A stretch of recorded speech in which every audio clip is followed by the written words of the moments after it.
국민 여러분의 피 같은 세금으로 직장인의 점심 밥값을 지원한다는 것에 대해서 얼마나 많은 분들이 공감을 하실지 모르겠습니다. 정말 시급하고 또 급한 데가 많거든요. 만일에 밥값을 지원을 한다면 현재 어려운 상황에서 점심을 해결하지 못하는 청년, 노인분들이 많습니다. 그런 분들에게 우선적으로 지원되는 게 맞지 않을까요? 표를 얻기 위한 포퓰리즘 정책으로 몰고 가겠다는 그런 생각은 이제는 좀 그만해야 되지 않을까 싶습니다. 자, 정부가 직장인들의 밥값을 지원해준다. 지금 인터넷상에서는요, 여기에 대환영을 하는 분들과 아니 세금으로 왜 직장인들 밥값을 지원해주냐라는 의견이 엇갈리고 있습니다. 이거 어떻게 된 겁니까? 도대체 네. 무슨 정책인가요? 저도 직장인이니까 예. 저도 혹시 밥값을 지원받을 수 있는 건가요? 아니요, 그거는 그건 아닙니까? 네, 불가능하십니다. 이게 이제 제한 조건이 있긴 있어요. 인구 감소 지역 소재한 중소기업 근로자들한테 이제 지원이 되는 거거든요. 이제 크게 두 가지 방식인데 1,000원의 아침밥 또 든든한 점심밥 이런 식으로 나눠져서 진행이 됩니다. 1,000원의 아침밥은 이제 아침밥을 쌀을 활용한 일반식으로 드시는 분들에게 일정 기간의 지원금을 제공해 주는 게 있고요. 든든한 점심밥 사업 같은 경우는 이제 근로자들이 그 밖에 나가서 점심을 사 드시는데 회사 근처에서 그 점심을 사 드실 때 그 결제한 금액의 20%의 할인을 월 4만 원 한도로 지원해 주는 이런 사업이 되겠습니다. 갑론을박이 분명히 있죠. 이제 정부 입장은 이겁니다. 그러니까 끼니 해결이 어려운 직장인들의 복리후생을 높인다. 그리고 점심시간에 이렇게 지원을 해주면 나가서 밥을 사 먹을 수 있지 않냐. 그러면 이런 외식 수요를 올려서 지역 경제를 활성화하는 데도 도움이 될 것이다. 뭐 이제 이런 논리를 내세우고 있거든요. 근데 이제 논쟁거리는 있는 거죠. 세금이 화수분이 아닌데 과연 이게 직장인의 밥값까지 지원하는 게 온당하냐라는 거죠. 너무 지나친 선심성 복지가 아니냐라는 이제 비판이 나오고 있는 거죠. 왜냐하면 이제 직장인들은 어쨌든 소득이 있는 분들이잖아요. 네. 소득이 있는 분들의 밥값을 예산으로 지원한다. 예를 들어서 기업 차원에서 직원들의 복지 차원으로 이제 밥값을 지원해주는 회사들이 꽤 많이 있습니다. 네. 이런 거면 모르는데 나라 예산으로 직장인들의 밥값을 지원해주는 건 너무 과도한 것 같다. 이런 게 있고요. 그 다음에 지원해주면 효과가 과연 얼마나 있겠냐라는 거죠.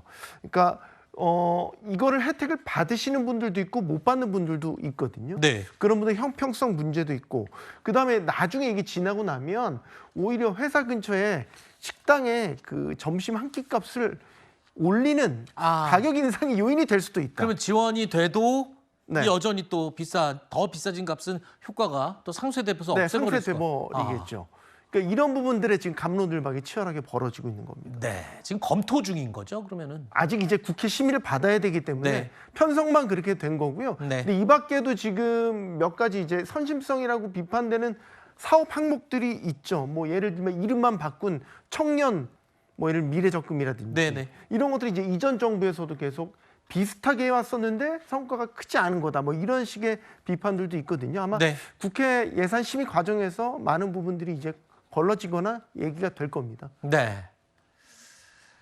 자, 그래서 국민의힘 등 야당에서는 이거 내년에 지방선거를 앞두고 선심성 포퓰리즘을 피는 게 아니냐 뭐 이런 비판도 나오고 있습니다. 이재명 정부가 직장인 밥값 지원 정책을 이렇게 펼치기 위해서는 일단 돈이 필요하죠, 돈. 그래서 국채 발행도 불가피하지 않겠냐라는 이야기가 나올 수밖에 없는 겁니다. 이를 두고 야당에서는 방만한 재정 운영이다라고 지적하고 있습니다. 특히 지금은 어느 때보다 재정의 적극적 역할이 필요한 시점입니다. 씨앗을 빌려서라도 뿌려서 농사를 준비하는 게 상식이고 순리입니다. 정부의 내년도 예산안을 보면 한숨만 나옵니다.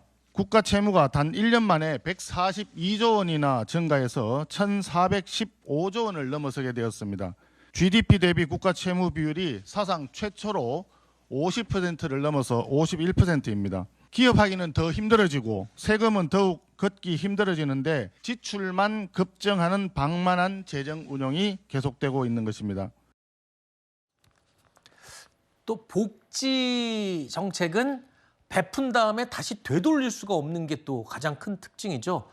일단은 지금 이재명 정부가 책정한 예산안이 그대로 진행이 된다면 이 재정 적자를 메우기 위해서 발행하는 적자성 채무가 사상 처음으로 1,000조 원을 넘어설 것이라는 전망이 나오고 있습니다.